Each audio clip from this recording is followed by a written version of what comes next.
this procedure under which we are acting on this bill is complex and has raised some concerns both in the Rules Committee and in discussion of the rule. So I just want to clarify some things. The rule states, in part, to concur in the Senate amendment to the title of H.R. 1586, which deals with additional tax bonuses on TARP recipients. This is a tax bill that the House had passed, sent to the Senate. The Senate is amending that tax bill, taking everything out and substituting its version of the FAA Authorization bill. We then, under the rule, concur in the Senate amendment to the text with the amendment printed in the report of the Committee on Rules, which is the text of the bill that we have twice passed in this House, in 2 Congresses. It's not something new. It is not a freestanding bill coming to the floor for the first time, and should not be, nor has it been, subjected to an open rule, which was requested in the Rules Committee, which was then again debated on the House floor during consideration of the rule. This is the bill we passed first in September, on September 20 of 2007, by a vote of 267 to 151, including 4 Republican and 4 Democratic amendments. It was not adopted in that Congress. We took it up again in 2009, passed the bill May 21st last year by an even bigger vote, 277 to 136, including 7 Democratic and 4 Republican amendments.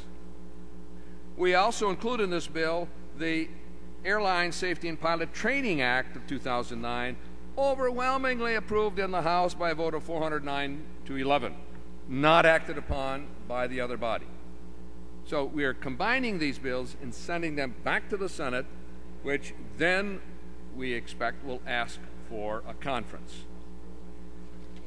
Now, we've heard discussion. I heard some rather fulminating sounds during consideration of the rule about, well, we haven't passed this aviation authorization bill in years.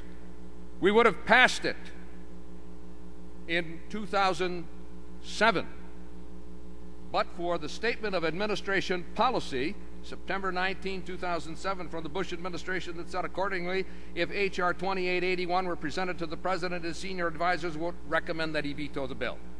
It passed the House notwithstanding. But because of the threat of administration veto, the other body, narrowly divided, didn't even take it up. We did our work in good order, in reasonable order, in very quick, from the time the gavel was handed over to Speaker Pelosi as at the beginning of the 110th Congress, and we regained the majority. We picked up where we left off in the previous Congress with the Republican members of our committee and moved a bill that had bipartisan support except for 3 issues. And on one of those, the administration threatened to veto the renegotiation of the air traffic controller contract. The new administration came in and settled that issue. It's gone. It's done. The language is still in the bill. When we go to conference with because we passed that bill before the administration settled the air traffic controller contract.